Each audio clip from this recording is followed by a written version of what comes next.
નમસ્કાર. 1857નો જે સંગ્રામ છે ને, એ કોઈ રાતોરાત બનેલી ઘટના નહોતી. એ તો 1757થી એટલે કે પૂરા 100 વર્ષથી જે અંગ્રેજી શાસન ચાલી રહ્યું હતું એના શોષણ, દમન અને ભેગા થયેલા અસંતોષનું પરિણામ હતું.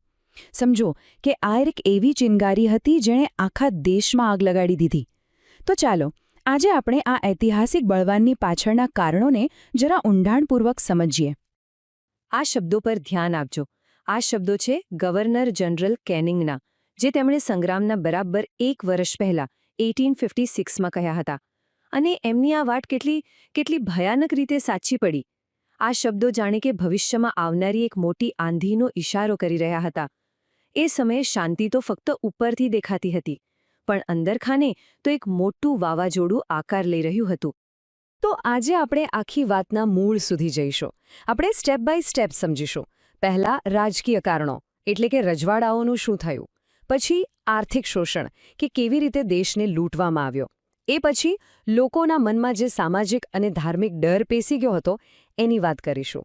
અને છેલ્લે એ લશ્કરી ફરિયાદો જેણે બારૂદમાં આગ ચાંપવાનું કામ કર્યું. તો ચાલો આ સફરની શરૂઆત કરીએ. તો જુઓ, બળવાની આગની સૌથી પહેલી ચિનગારી શાસકો અને જમીનદારોના અસંતોષમાંથી આવી. અંગ્રેજોએ બહુ ધીરે ધીરે પણ એકદમ યોજનાપૂર્વક ભારતના રાજકીય માળખાને જ તોડી પાડ્યું. આનાથી રાજાઓ અને નવાબો એ બધા પોતાની સત્તા અને સન્માન બધું જ ગુમાવી બેઠા. આ ટાઈમલાઈન પર એક નજર નાખો. કેવી રીતે ગવર્નર જનરલ ડેલહાઉસીએ ફક્ત 8 વર્ષમાં, એટલે કે 1848થી 1856 સુધીમાં એક પછી એક રાજ્યોને પોતાના સામ્રાજ્યમાં ભેળવી દીધા.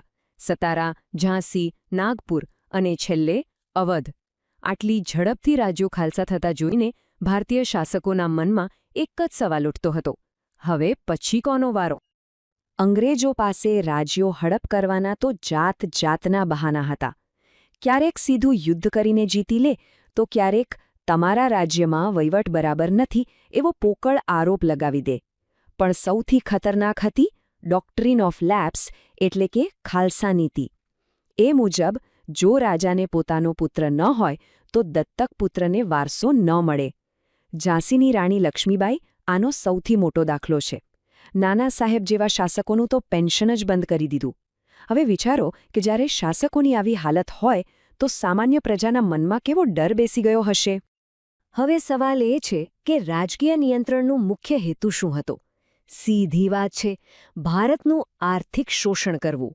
અંગ્રેજોની દરેક નીતિ એવી રીતે ઘડવામાં આવી હતી કે ભારતની બધી જ સંપત્તિ ઇંગ્લેન્ડ પહોંચે, ભલે ને એના માટે ભારતનો વ્યાપાર અને ઉદ્યોગ સાવ બરબાદ જ કેમ ન થઈ જાય. આ કોષ્ટક જુઓ, આખી રમત સમજાઈ જશે. આ અંગ્રેજોની ભેદભાવભરી વેપાર નીતિનો પર્દાફાશ કરે છે. ભારતથી ઇંગ્લેન્ડ જે માલ જાય એના પર ભારે ટેક્સ, પણ ઇંગ્લેન્ડથી જે માલ ભારતમાં આવે એના પર લગભગ કોઈ ટેક્સ જ નહીં. આનું પરિણામ શું આવ્યું?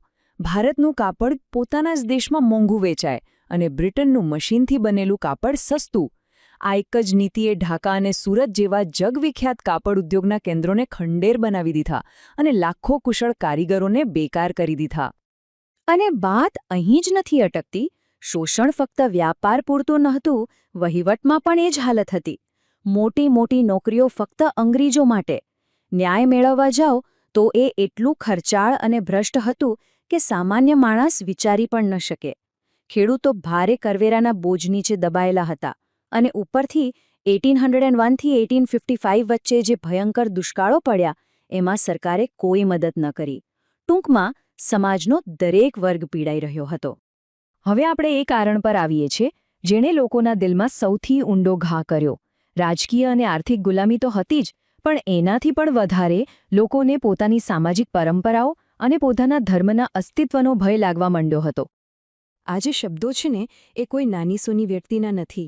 આ શબ્દો फ्रेंड्स, इस वीडियो को पूरा देखने के लिए आज ही फ्लेक्सी टीचर ऐप सब्सक्राइब करें, जहां आपको मिलेंगे animated videos, digital books, text book solutions, notes, DPP और क्विज. और हाँ, flexi teacher app mobile, TV और कंप्यूटर पर अवेलेबल है. और अगर आपके पास इंटरनेट नहीं है तो तुरंत ऑफलाइन सेट टॉप बॉक्स के लिए संपर्क करें. Flexi teacher, the one you needed.